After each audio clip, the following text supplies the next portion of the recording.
Pour ce grand format, nous sommes intéressés à une structure hospitalière, privée et associative qu'est l'hôpital Robert Schuman. Le bilan de l'année 2017 et les perspectives d'avenir, son développement, tout de suite dans ce dossier.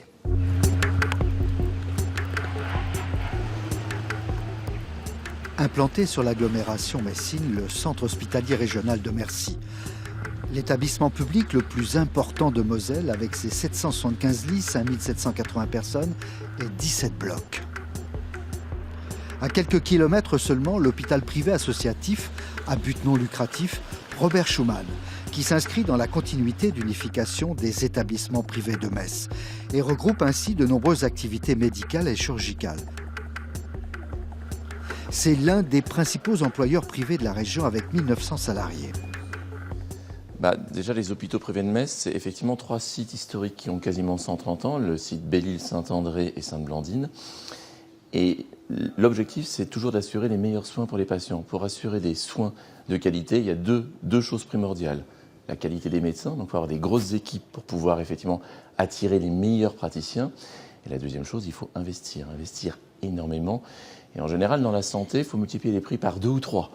Donc quand on a besoin à la fois d'attirer des meilleurs praticiens et des grosses équipes, se regrouper est une nécessité. Depuis sa création, l'activité de l'établissement continue de progresser et en 2017, elle a enregistré une hausse de 6,9%.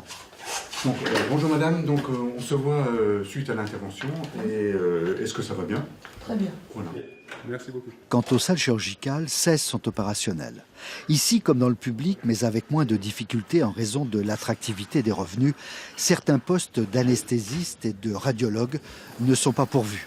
Sur le plan financier, l'établissement est à l'équilibre depuis 2015, ce qui permet d'envisager son développement et notamment une maison de la cancérologie. Notre souhait était de développer le traitement des cancers du sein en étoffant l'équipe chirurgicale et en prenant en charge les femmes, les cancers du sein, mais également les cancers gynécologiques en général. D'où l'implantation de la future maison de la cancérologie. Oui, dans ce cadre, le traitement des cancers du sein nécessite une multidisciplinarité, donc la chimiothérapie, la prise en charge en radiothérapie. Et dans ce cadre, il y aura le développement de la maison de la cancérologie où il y aura une prise en charge globale de ces pathologies.